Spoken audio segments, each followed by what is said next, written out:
जय हिंद दोस्तों, मैं भूपेन नामदेव। कैसे हो आप लोग? आशा करता हूँ आप लोग अच्छे होंगे और अपनी तैयारी में मस्त होंगे। जैसा कि आप स्क्रीन पर देख रहे हो, यह पेपर एसएससी जीडी का प्रीवियस ईयर का पेपर है। यानी जो आपकी पिछली भर्तियाँ एसएससी जीडी की निकली हुई थी, उसका यह पूरा आंसर की है। तो आज हम हिंदी के सेक्शन को या हिंदी के पार्ट को सॉल्व करने वाले हैं।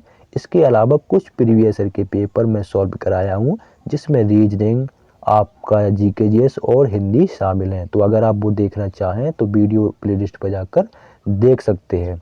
और ये आप देख सकते हो, इसमें आपका साफ साफ लिखा हुआ है सेक्शन पार्ट डी हिंदी। तो आपका हिंदी का पहला प्रश्न स्टार्ट करने से पहले मैं आपको एक चीज़ बताना चाहूँगा। आपका एसएससी जीडी का एग्ज़ाम डेट आ चुका है, टाइम बिल्कुल नहीं बचा है। 20 फरवरी 2024 से आपके एग्ज़ाम है।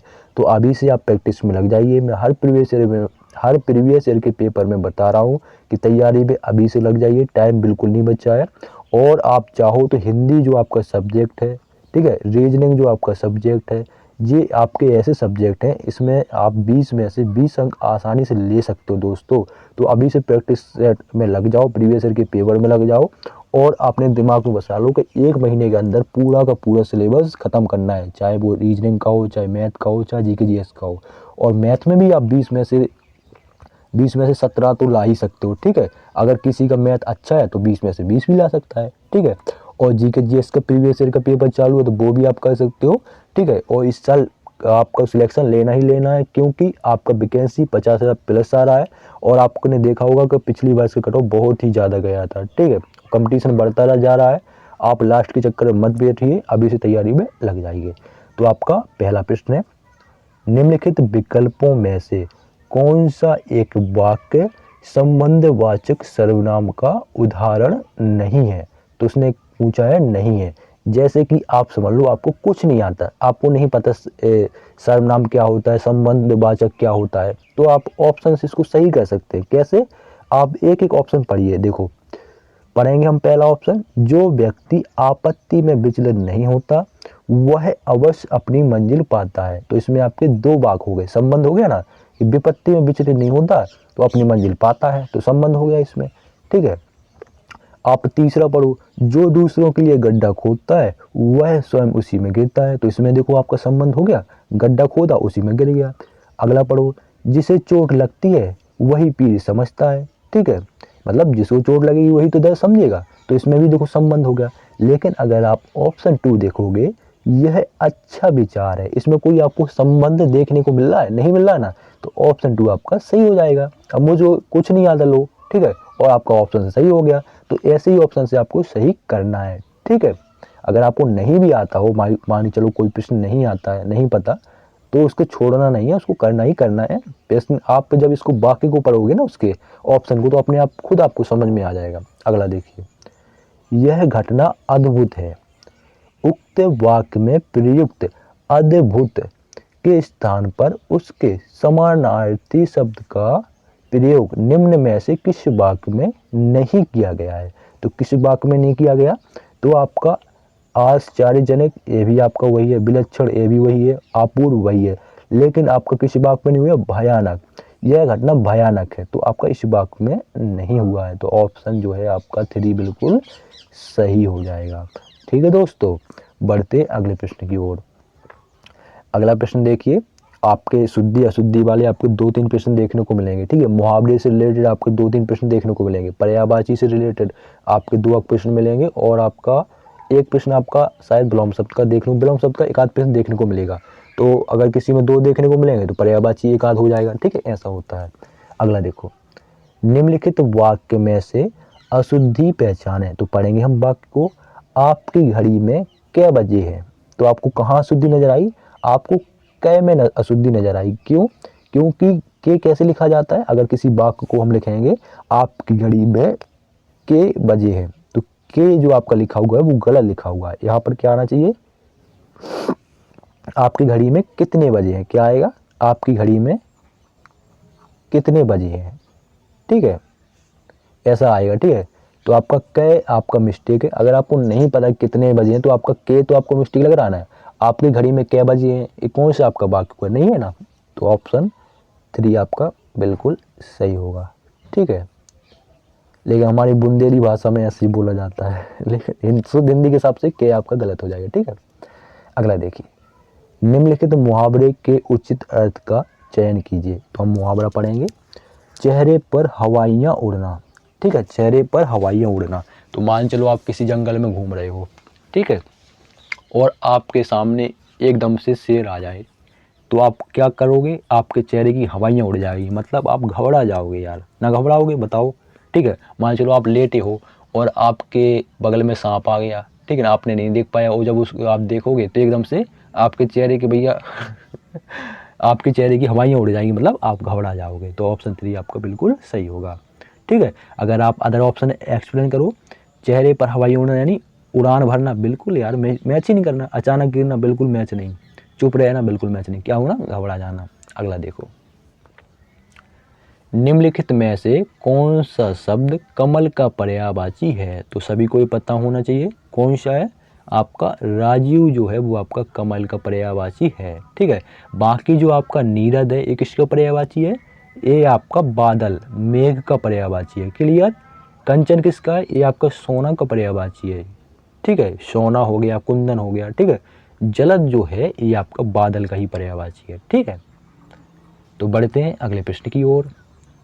अगला प्रश्न है आपका, देखो इसको थोड़ा छोटा कर लेते हैं ताकि साफ साफ आपको आ जाए। मुझे आप पुराने पते पर पत्र दीजिएगा, इस वाक्य में दीजिए के स्थान पर उपयुक्त शब्द क्या होगा। तो अगर हमको दीजिए के स्थान पर कोई शब्द अगर आपको बदलना है तो क्या, मुझे आप पुराने पते पर पत्र भेजिएगा, क्या करेगा, भेजिएगा, भेजेगा ही तो क्या करेगा, भेजेगा, ठीक है। तो आपका ऑप्शन 1 आपका बिल्कुल सही होगा। आपको अगर कहीं कोई चीज़ भेजना है तो उसके पते पर तो भेजो, मान चलो आपको पत्र के स्थान पर कोई वस्तु कर दो, ठीक है, मुझे आप पुराने पते पर वस्तु भेजिएगा, ठीक है। तो ऑप्शन 1 आपका बिल्कुल सही होगा। अगर आप अदर ऑप्शन एक्सप्लेन करो, मुझे आप पुराने पते पर पत्र लीजिएगा, ये कोई मैच नहीं कर रहा, सोचिएगा, क्या सोचिएगा, पुराने पते पर क्या सोचेगा, आइएगा, ठीक है। तो आपका पत्र, पत्र के लिए बोल रहा है ना, तो उसके लिए क्या होगा, भेजिएगा, ठीक है। अगला देखिए, ऊपर की ओर जाने वाला उपयुक्त वाक्यांश के लिए एक शब्द होगा। तो दोस्तों ऊपर की ओर जाने वाला क्या कहलाता है, ऊर्ध्वगामी कहलाता है, क्या कहलाता है, ऊर्ध्वगामी, ठीक है। ऑप्शन 3 बिल्कुल सही होगा, ठीक है। ये आपके अनेक शब्द को एक शब्द कहलाते हैं, ठीक है। अगला देखो, निम्नलिखित में से किस विकल्प में सर्वनाम शब्द त्रुटिपूर्ण है, मतलब गलत लिखा हुआ है। तो पढ़ेंगे, रुक जाओ थोड़े मिनट। तो देखो आप ऑप्शन 3 आपका बिल्कुल सही होगा। हमारे से अब यह सब नहीं होता, हमसे अब यह सब नहीं होता, अगर हमसे आता तो भी थोड़ा ठीक ठाक था, ठीक है ना, लेकिन हमारे से अब यह सब नहीं होता तो ये आपका मैच गलत हो जाएगा, ठीक है। बाकी आप देखो, तुम तो बहुत व्यस्त हो, इसमें कहीं आपको त्रुटि दिख रही है, मतलब गलती दिख रही नहीं है ना गलती। उसने अपने मालिक को काम से निकाल दिया, इसमें कोई गलती नहीं है। आप लोग बहुत बड़े आदमी हैं, इसमें कोई गलती नहीं है। लेकिन आपका हमारे में देखो क्या है, यहाँ मिस्टेक है, हमारे शब्द में मिस्टेक है, ठीक है। तो ऑप्शन 3 बिल्कुल सही होगा। अगला देखो, अगला प्रश्न है, जिसमें शक्ति ना हो वाक्यांश के लिए इनमें से उपयुक्त शब्द कौन सा होगा। तो दोस्तों जिसमें शक्ति ना हो उसे क्या कहेंगे, असक्त, मतलब जिसमें शक्ति नहीं हो उसे असक्त कहेंगे, ठीक है। तो ऑप्शन 1 आपका बिल्कुल सही होगा। अगला देखो, जो स्त्री प्रिय बोलती है, क्या बोलती है, जो स्त्री प्रिय बोलती है, वाक्यांश के लिए एक शब्द डैश है। जो स्त्री प्रिय बोलती है वो प्रेम वंदना, क्या प्रिय वंदना कहलाती है, क्या कहलाती है, प्रेम वंदा, सॉरी प्रेम वदा कहलाती है, ठीक है ना, थोड़ा मेरे पढ़ने में मिस्टेक हो गया, प्रेम वदा कहलाती है, ठीक है। जो स्त्री प्रिय बोलती है वो प्रेम वदा कहलाती है, ठीक है। तो ऑप्शन 3 आपका बिल्कुल सही होगा। अगला प्रश्न है, राई का पहाड़ बनाना, ये आपने मुहावरा सुना होगा, तो ऑप्शन 3 बिल्कुल सही होगा, इसमें कोई वो नहीं है। राई का घर बनाना, तो कैसे ऑप्शन देते, राई का किला बनाना, ये राई का दीवार बनाना। घर दीवार के लिए राई का क्या बनाओगे आप, दीवार के लिए थोड़ी बनाओगे, राई का पहाड़ बनाना। मान लो आप थोड़ा सा ये हाथ में लग गया और आपका भैया ये हो गया वो हो गया, थोड़ा सा लगा है और आप उसी को कह रहे हैं अरे भैया इसके लिए बोतल चढ़ा दो, अरे भैया इसके लिए ये कर दो, थोड़ा सा चोट लगा है भैया इसमें पट्टी बांध दो।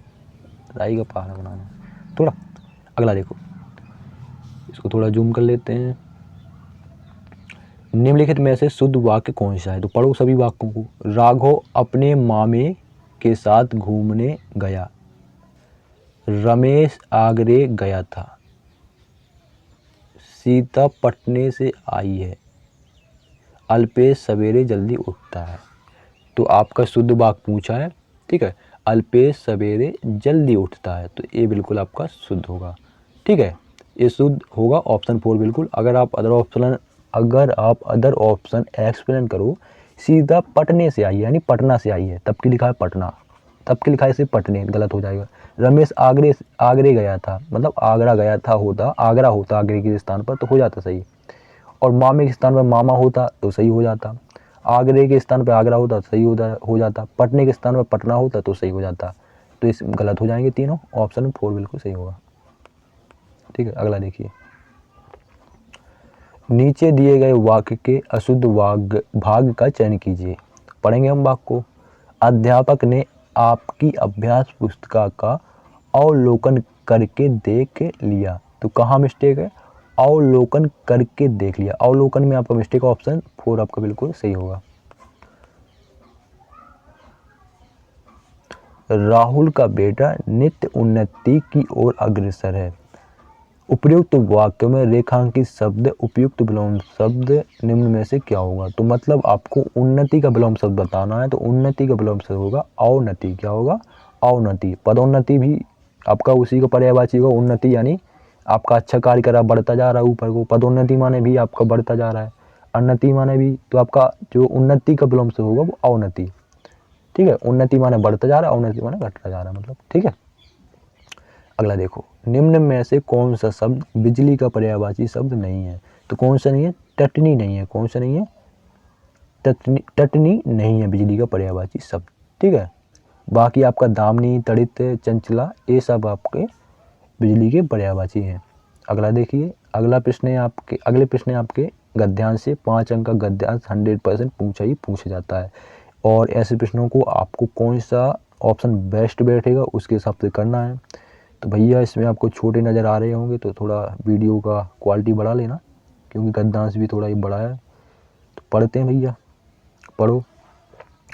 पृथ्वी के ऊपर वायुमंडल के स्ट्रेटोस्फियर में ओजोन गैस की एक मोटी परत है, ठीक है। यह धरती के जीवन का रक्षा कवच है, बिल्कुल, ठीक है, क्योंकि ये सूर्य से आने वाली किरणों को रोकती है। कौन, ओजोन परत, ठीक है। पढ़ेंगे आगे, जिससे डैश से आने वाली हानिकारक किरणों, किससे, सूर्य से। देखो वही है, ये हमने हाई स्कूल में पढ़ा था, ठीक है ना। ये प्रश्न हमसे पूछा गया था हाई स्कूल में, बोर्ड में, ठीक है ना। तो सूर्य से आने वाली पराबैंगनी किरणों से अपनी मदद करती है, ठीक है। तो कहाँ से आती है किरणें, सूर्य से, पढ़ लो, ठीक है। जिससे सूर्य से आने वाली हानिकारक, ठीक है। अगला देखो, अब अगले में क्या है, देखो हानिकारक क्या है, किरणें, ठीक है। हानिकारक पराबैंगनी किरणें आती हैं, तो ऑप्शन 4 आपका सही होगा। यहाँ से देखो, आने वाली हानिकारक डैश को डैश रोक ली जाती हैं। तो क्या रोक ली जाती है, किरणें रोक ली जाती हैं, ठीक है। अगला देखो, रोक ली जाती हैं, अब यहाँ से पढ़ना। किंतु पृथ्वी के ऊपर जहरीली गैसों के बादल बढ़ते जाने के कारण सूर्य की अनावश्यक किरणें वहाँ अंतरिक्ष में वर्धित नहीं हो पाती, जिसके कारण पृथ्वी का डैश बढ़ता जा रहा है। क्या बढ़ता जा रहा है, तापमान बढ़ता जा रहा है। तो ऑप्शन 1 आपका बिल्कुल सही होगा, ठीक है। क्या बोझ बढ़ता जा रहा है, नहीं। प्रदूषण बिल्कुल नहीं, क्षेत्रफल नहीं, ठीक है। क्षेत्रफल और बोझ तो यार फालतू के प्रश्न, वो खुद ही आपका ऐसे का नाम ऑप्शन दे रहा है कि आप खुद सही कर लो, लेकिन आप बेवकूफ़ हो गए तो नहीं सही कर पाओगे, बिल्कुल कुछ नहीं आता। अगला देखो, इससे छोटे बड़े सभी द्वीप समूहों एवं महाद्वीपों के डैश क्षेत्रों को डूब जाने का खतरा बढ़ गया है। क्या, तटीय क्षेत्रों को डूब जाने का खतरा बढ़ गया है, ठीक है। तो ऑप्शन 2 बिल्कुल सही होगा। ठीक है, पहाड़ी क्षेत्रों को, ये तो आपका होगा नहीं क्योंकि वो द्वीप समूहों और महाद्वीपों की बात कर रहा है। रेगिस्तान में तो भैया पानी ही नहीं है, तो यहाँ क्या डूब जाएंगे, रेगिस्तान थोड़ी डूब जाएंगे। अगला देखो, अगला और आखिरी प्रश्न है, यहाँ से पढ़ेंगे इसको। यही स्थिति रही तो मुंबई जैसे महानगर प्रलय की गोद में समा सकते हैं। पृथ्वी पर बढ़ते तापमान के कारण विश्व डैश को अमृत एवं पोषक जल प्रदान, तो भैया डैश को कारण विश्व सभ्यता को अमृत एवं, ठीक है, तो सभ्यता यहाँ पर आएगा, तो ऑप्शन 2 बिल्कुल सही होगा। ठीक है, तो ये थे आपके प्रश्न जो आपका एसएससी जीडी में पूछे गए थे। वीडियो कैसा लगा कमेंट बॉक्स में जरूर बताएं। मिलते हैं किसी नेक्स्ट वीडियो में, तब तक के लिए जय हिंद जय भारत। और कुछ मिस्टेक नज़र आई हो, कुछ समझ में ना आया हो तो बेझिझक पूछ लेना। ठीक है, और आपका एक पड़ोसी देश का नाम नहीं आ रहा, उसका क्या था यार, श्रीलंका के बगल में कौन सा एक देश है मुसलमान जिसका राष्ट्रपति बना है, वहाँ पर मुसलमान ही मुसलमान है। ठीक है, तो वो जो आपका देश है बिल्कुल पानी में है। ठीक है, वहाँ छोटे छोटे टापू हैं, वहीं पर आदमी रहते हैं। तो जब अपना मुंबई शहर डूब सकता है, ठीक है, तो वो टापू तो पहले ही डूब जाएगा और धीरे धीरे वो डूबता ही जा रहा है। उसका देश का जो राष्ट्रपति है वो मुसलमान है, वहाँ अधिकतर जो जनसंख्या है वो मुसलमान ही है। ठीक है, और अपना आर्मी का क्या है, श्रीलंका के बगल में जो है बाएं साइड पर, उसका यार नाम नहीं आ रहा, क्या नाम नहीं आ रहा, होगा कुछ नाम।